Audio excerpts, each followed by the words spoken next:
Here you are with Alfredo's newsletter, episode 1 of the new era. One of the difficult things that I've had over my professional life is to have to communicate in 3 languages, in Spanish, in Portuguese, and in English. So not much of my work is available in all of those languages. So what I will do today is use a PowerPoint that I prepared in Spanish for a French audience, and I will communicate with you in English as best as I can. But I want to start with an important question. Why is it that Latin America has been running behind America for over a century and without any hope of catching up? It's important to try to answer the big questions. It's not easy, but we must try. Let me see if I can get this to work. Yes. See, for example, this satellite picture of night lights in the northern and southern hemisphere of the Americas. What strikes immediately to your mind is the fact that the lights are much better spread out through North America than through South America. In South America, much of the lights that we can see are along the shores. Yet in America, the people that went there, they penetrated the land and started their businesses there. They could because they could read, because they were Protestants. And they could read the Bible, that was mandatory. But whoever reads the Bible can read a manual of instructions. So these people could actually go into the land on their own, raise cattle, sell the proceeds to a farm or whatever, or God knows, so wherever was there to receive it, and with the proceeds deposit in a bank, ask a loan, and expand their business. And they were owners of their own nose, as you would say in Portuguese. This enabled them to have power that was quite well distributed, which means that you generate a judicial system that is fair and prompt. Whereas in Latin America, people concentrated on the shores, and this accumulates power in the hands of a few. It's not good for democracy, and this is what we live up to now. Essentially, it was a matter of being able to read or not. Catholics did not read the Bible. The Bible was read to them by the priests. And this meant that whatever business established, for example, in Brazil, would be established along the coast, because that was where their customers are. Like, for example, this Brazilian version of IKEA. Now, America, though it had this power of settling in land, developed an industry which originated in a German idea of the movable types of the printing press. That idea was picked up about 200 years later by a French armorist, because when the French went to war, and they went to war quite frequently, they would sell the soldiers with muskets that would break, but since they were made by artisans, there was nobody to repair them on the front, and they had to throw the whole musket, even though it was still recoverable. So the idea of this French armorist was that they should apply to making weapons the same idea of Gutenberg in making printing presses. Just specialize the people in producing something that they could actually assemble and send them to the front with spare parts as well.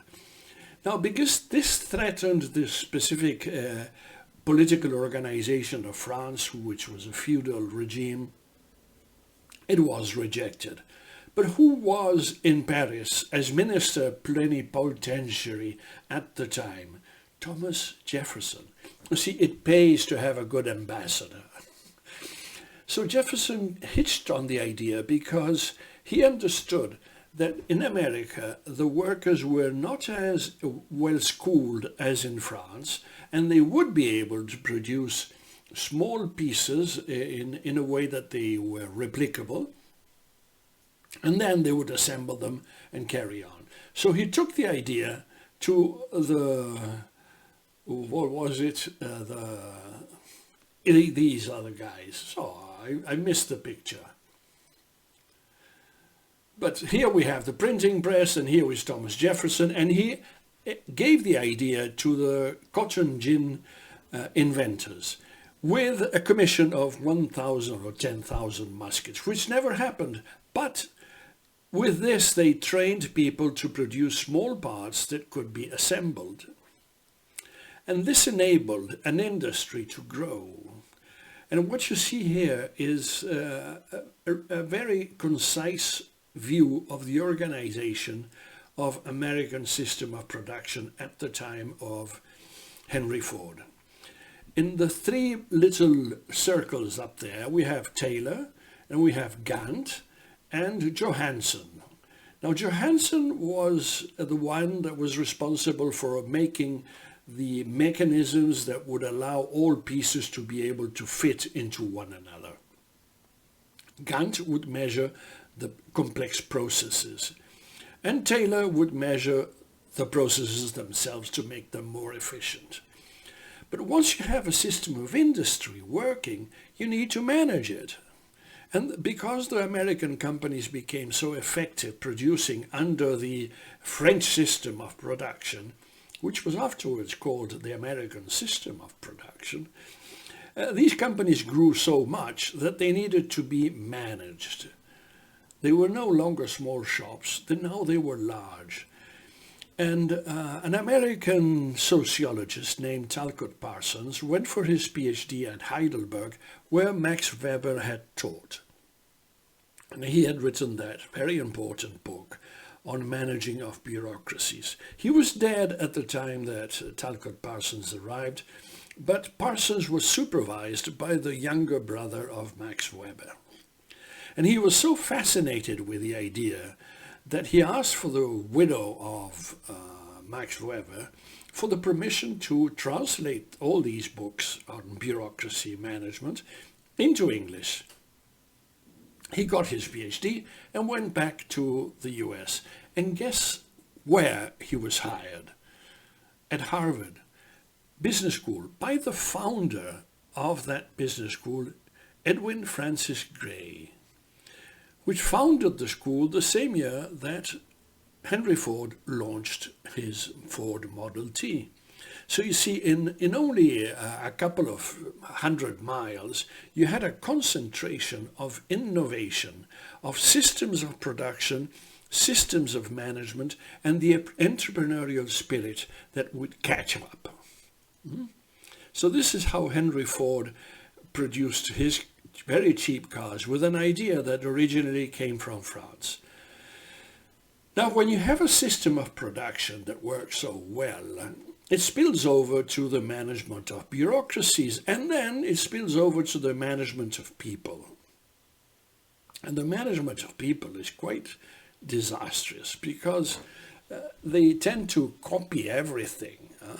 And the idea caught because intellectually, emotionally, the Americans had been geared by reading stories that had goals and paths.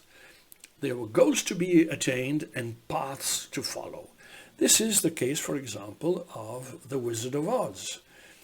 Dorothy could only get home through, a magician, but following a yellow brick road. There was also the little engine that could, through sheer perseverance, and that's what was taught at kindergarten schools in the US. She accepted the challenge of carrying a very heavy load of toys up a very steep mountain to the other end. And while she puffed away effort into taking those toys where she was expected to, she would puff away saying, "I think I can, I think I can, I think I can." And the Americans also took the idea of Joseph Conrad, but they transformed it into Vietnam, and Coppola produce apocalypses now. What's the nature of this? An American colonel had gone rogue, Colonel Kurtz, and Captain Wizard had to pick him up and neutralize them, as the word went. But the only way that he could was following a river. Again, as in all cases, you have a goal and a path. And this was the time of the American idea of the manifest destiny, of covering the whole time, the whole spectrum of the continent in only one language and one religion if possible. And this obsession was an American obsession.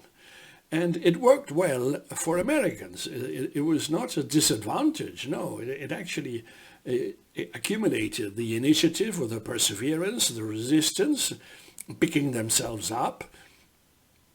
And it came to a point that France was battling the Germans and could win the war if they could produce enough of this type of cannon that they had designed. But the industry was backward and they couldn't produce enough. But as the Americans were so effective at producing cars and trucks and large engines, perhaps they could help France. And the Dodge brothers picked it up, and they produced so many of them that when the war was over, won by France, Maréchal Foch, by then Maréchal Foch, came over to Detroit to thank the Dodge brothers for their help during the war, and he asked them, how did you do it? Well, we re-engineered your cannon. Essentially, what they did was to use the same technology that had been rejected in France a couple of 100 years earlier. So the message is that the managerial system that can work in one society because it fits its culture might not work as well in other societies with other cultures that are created by the stories that the people read. Different stories generate different peoples, and they should be managed differently. This is the essence of my message for today. Thank you very much.